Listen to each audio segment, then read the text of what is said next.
Bienvenue. Aujourd'hui, on va s'attaquer à un sujet aussi fascinant que mystérieux, le subconscient. Ah oui, le grand mot est lâché. Carrément. Et pour ça, on a devant nous une pile de documents, mais alors c'est assez éclectique. C'est le moins qu'on puisse dire. D'un côté, on a un extrait d'un ouvrage universitaire très pointu, La mémoire entre neurosciences et psychanalyse, et de l'autre, des résumés d'un best-seller du développement personnel, La puissance de votre subconscient, de Joseph Murphy. Et c'est pas tout.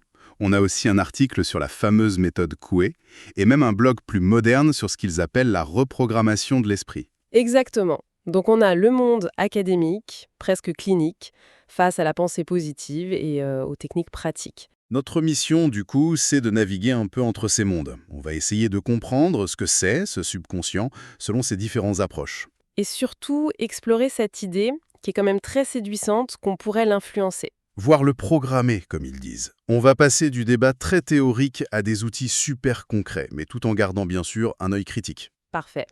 Alors, si on commence par le commencement, il faut qu'on se mette d'accord sur ce qu'est ce fameux subconscient. Oui, sur la définition de base. Voilà, parce que déjà là, les sources sont pas du tout sur la même longueur d'onde. Oh non, c'est le grand écart. L'article de blog, par exemple, Aromacantisme, il nous donne une image assez simple, en fait. Le subconscient, c'est tout ce qui se passe sous notre conscience. La machinerie en coulisses, quoi. Bon, comme ça que c'est présenté. Et Joseph Murphy, dans son livre, il va beaucoup plus loin avec cette idée.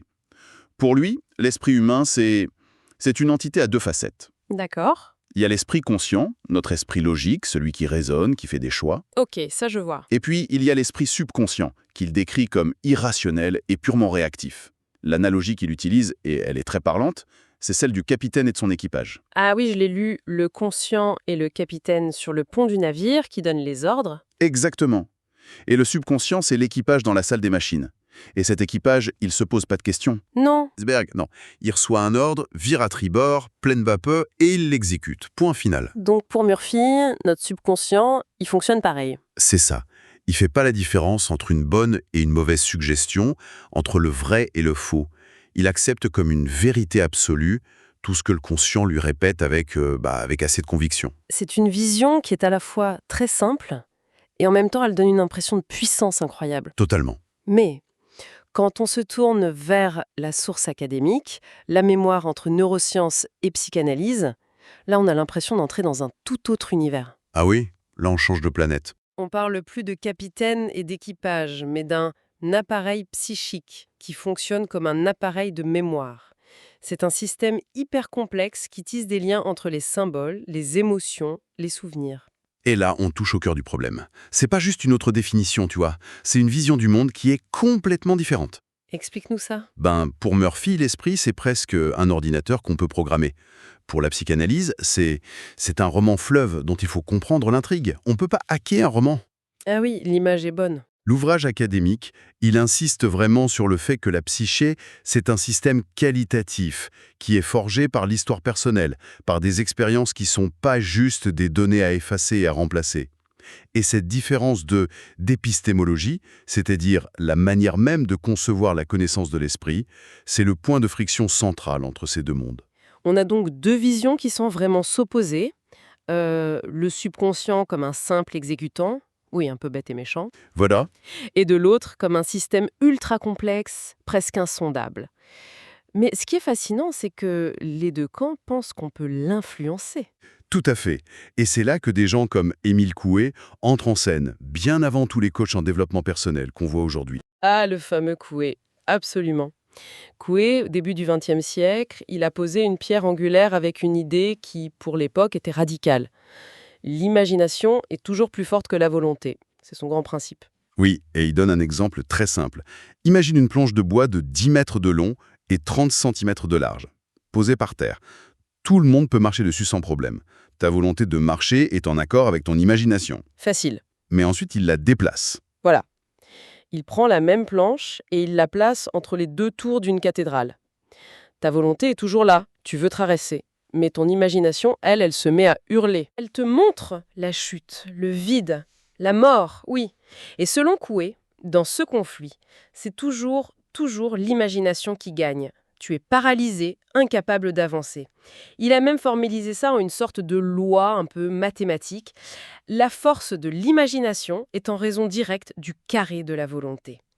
C'est de là que vient sa méthode et surtout son fameux mantra. Tous les jours, à tout point de vue, je vais de mieux en mieux. L'incontournable. L'article Wikipédia précise qu'il fallait le répéter matin et soir, de manière presque mécanique, sans forcer comme une litanie. Il recommandait même d'utiliser une cordelette avec 20 nœuds pour compter, un peu comme un chapelet. L'idée, c'était vraiment de contourner la volonté, de ne pas essayer de se convaincre de force, mais de laisser la suggestion s'imprégner tout doucement dans l'esprit. Comme une goutte d'eau qui finit par percer la pierre. C'est exactement ça. Et l'héritage de Coué, il est immense. Tout le travail de Joseph Murphy et une grande partie du développement personnel moderne, ça repose sur ce principe. Les techniques de visualisation, d'autosuggestion qu'il décrit, ce sont les descendantes directes. La vidéo YouTube qu'on a dans nos sources, elle fait un lien très malin à ce sujet, pour que ça paraisse pas trop magique. Oui, Elle rapproche ces techniques de choses qu'on accepte aujourd'hui sans aucun problème, comme la préparation mentale des athlètes de haut niveau. c'est un excellent exemple. Un skieur de descente, avant de s'élancer, il se contente pas de penser « je vais aller vite ».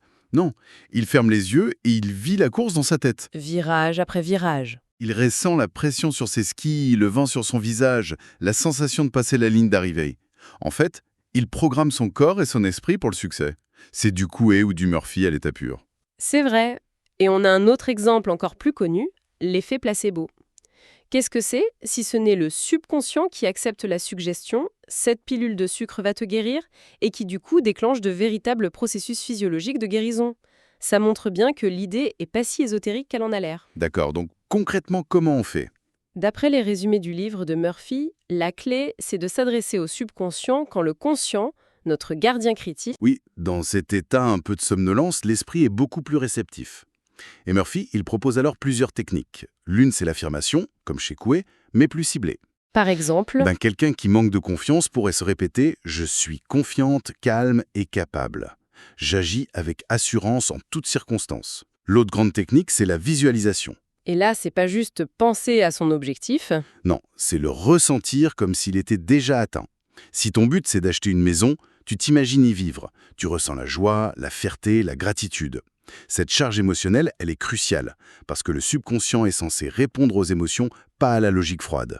d'accord, tout ça semble très très séduisant, presque trop beau pour être vrai. Tu répètes une phrase, tu visualises un succès et hop, la vie change. C'est la promesse. Mais est-ce que ça marche vraiment pour tout le monde? C'est là que les sources commencent à apporter des bémols assez sérieux. Et c'est là que ça devient passionnant, je trouve. L'article Wikipédia sur Coué, il cite une étude d'une professeure, Joanne Wood, qui a testé l'efficacité des affirmations positives.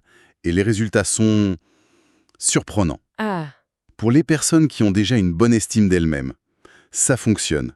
Ça renforce leur état positif. Mais pour les personnes qui ont une faible estime de soi, ça a l'effet inverse. attends, ça c'est un point crucial. Ça veut dire que la méthode Coué est en fait contre-productive pour les gens qui en ont le plus besoin. C'est un paradoxe énorme. C'est exactement ce que l'étude suggère. C'est dingue. Quand une personne qui se sent nulle se répète « je suis une personne formidable », il y a une petite voix dans sa tête, celle de son conscient critique, qui hurle « non, c'est faux, arrête de te mentir ». Et le conflit est trop fort. Le conflit entre l'affirmation et la croyance profonde est si grand que, finalement, c'est la croyance négative qui est renforcée. La personne se sent encore plus mal, parce qu'en plus d'être nulle, elle a l'impression d'être incapable même de faire fonctionner une technique toute simple. Donc le message ne passe que si on y croit déjà un tout petit peu. En quelque sorte, oui. C'est une nuance de taille, et c'est pas la seule critique. Le résumé du livre de Murphy par Bookey, tout en présentant les idées du livre, inclut une analyse critique très pertinente. Il rappelle que réduire le succès à une simple question de programmation mentale, c'est ignorer tous les facteurs externes. Le milieu socio-économique, l'éducation, les opportunités, les discriminations. Bien sûr, dire à quelqu'un qui vit dans la précarité « visualise l'abondance et tu deviendras riche », ça peut être perçu comme une simplification presque insultante de la réalité. C'est une critique majeure adressée à une certaine frange du développement personnel. Laquelle? Celle qui fait peser toute la responsabilité du succès ou de l'échec sur l'individu, en occultant complètement le contexte systémique.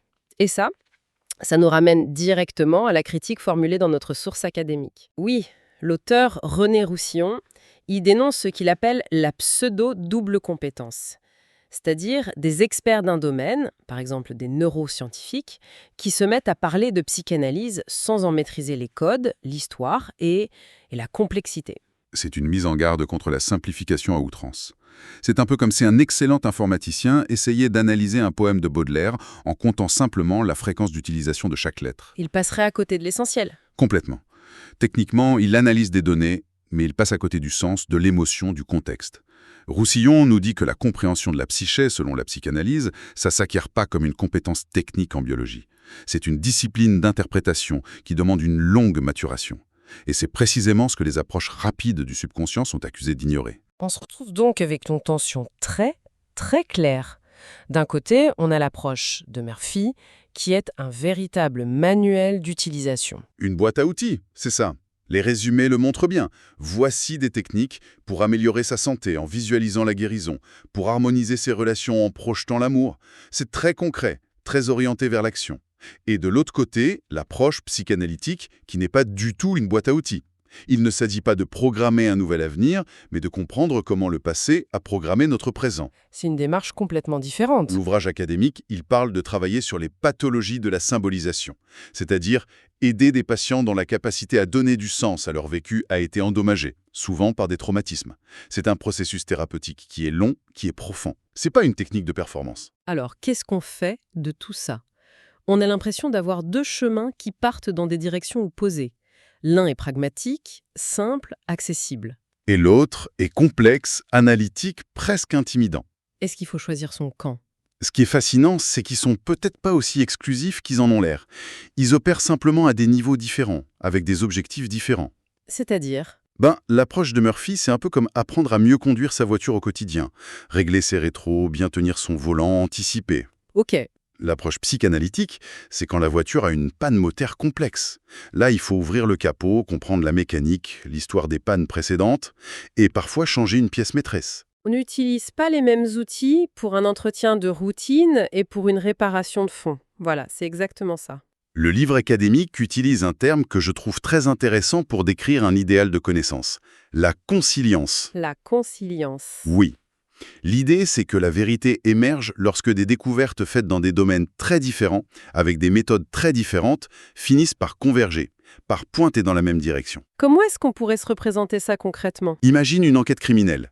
Le détective a d'un côté un rapport d'analyse ADN du labo, de l'autre le témoignage d'une voisine, et enfin le profil psychologique du suspect établi par un expert. 3 sources différentes?